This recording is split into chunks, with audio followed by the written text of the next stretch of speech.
In this video snippet, we'll start to take a look at the topic of code generation within Evoke. Clearly, the ultimate purpose of creating your app design within the Evoke Designer is to be able to create a Visual Studio project which contains content that's been automatically generated by Evoke based on your design details. The bottom Generator menu option, I'll just click that now, takes you into a submenu that allows you to configure various pieces of information in order to guide the code generation process. Code generation really begins with the definition of a data repository. I'll select the repositories menu option. Here we've got a data repository already set up. It's a repository that represents a Microsoft SQL database.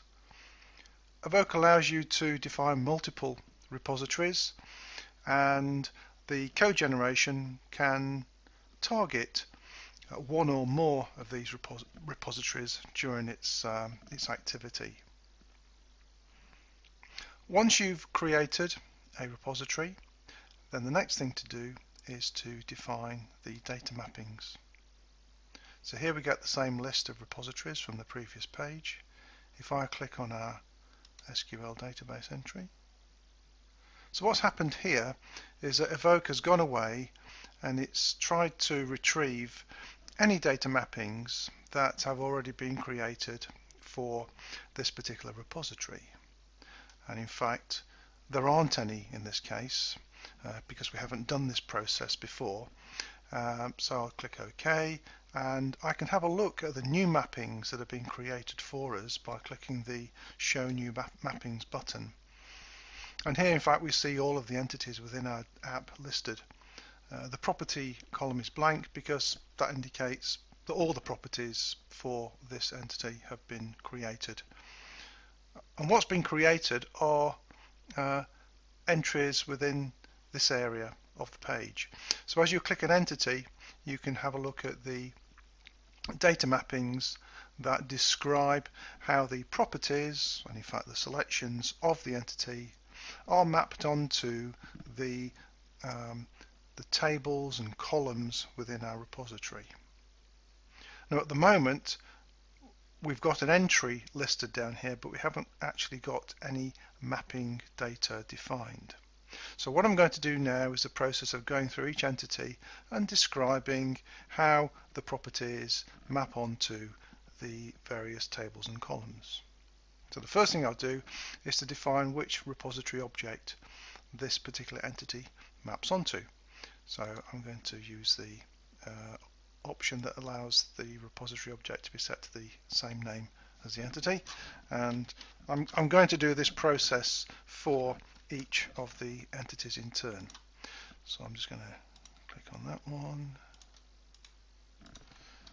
I'm defining that all of the tables here have got primary keys as identity columns, and all of the entities are mapped onto a table that's the same name. Obviously one of the reasons I'm doing this is because it's nice and quick to show in a video. So okay, that's our repository object and primary keys set up. Next thing I'm going to do is to define how the properties of each entity are mapped onto column names.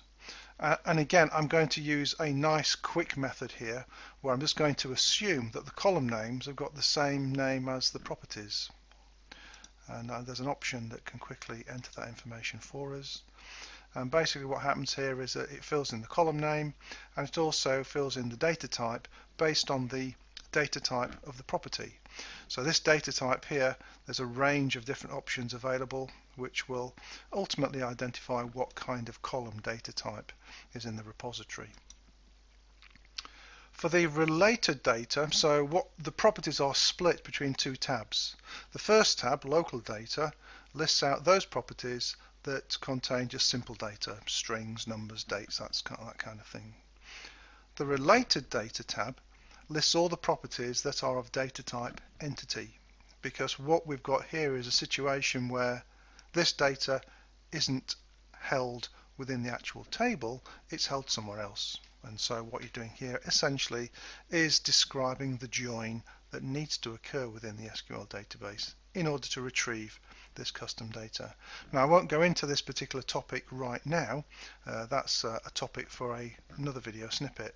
So what I'm going to do at the moment is just say that's custom, and that just means that it's down to you within C# to decide how to retrieve that related data.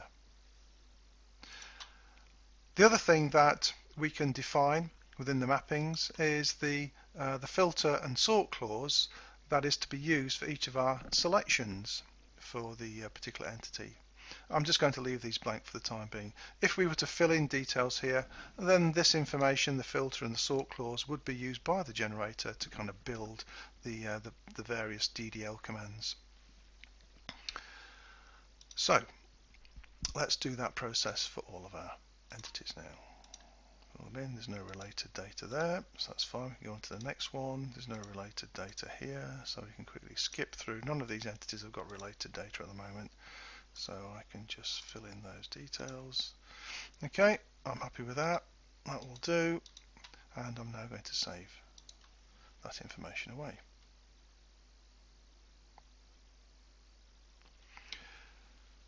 What we've just done there is to basically give the generator enough information for it to create a load of C# during its generation process, and that C# is ultimately responsible for interacting with the back-end data repository. So next thing we'll do is to click on the web generate menu option, and this is where we can actually initiate the code generation process. But before we do that, we need to create at least one generator profile. So let's create a profile. Let's call it SQL, and the first thing we need to do is to tell the generator which repository each of our entities is going to be associated with. Now most of the time you'll probably only ever have one repository that's used by all your entities, but in fact it is possible with Evoke to create a situation where your app can reach into multiple different repositories and in effect provide a unified view of the data that's distributed amongst a range of different back-end databases. Let's just set this up so that all the entities use the MS SQL repository, and there's a little option we can choose to quickly duplicate that across all our rows. Yep, I'm happy with that. Save that information, and finally what we need to do is to indicate where we'd like the code generation to create the Visual Studio solution. So I'm going to first of all give it a root namespace. This is going to be used for the C# code that gets generated, and the target folder, I'm going to generate this into there. Let's create that. Okay, and I'm going to ask for Visual Studio to be launched when we've finished.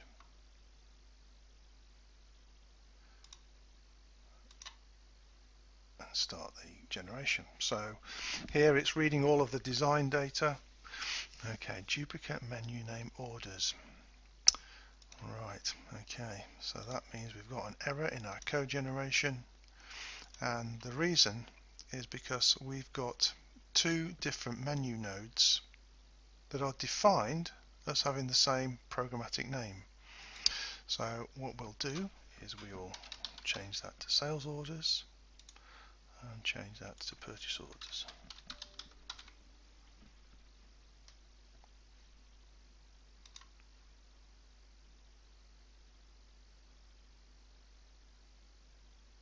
Go back to the generator. Obviously if you've got multiple errors, they'll be listed down here. If some of the error messages are particularly long, you've always got the ability to go into a full page view of the errors, and in fact what you can also do is copy those errors to the clipboard if you want to paste them for searching and stuff like that.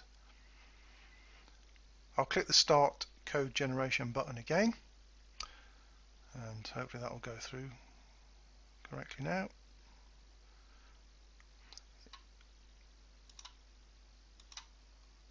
And let's fire up Visual Studio on that generated code.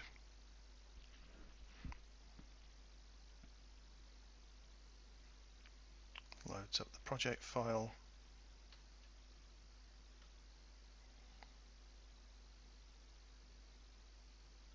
Eventually. And there we have it. So what I'll be doing in the next video snippet is looking at detail at this generated code.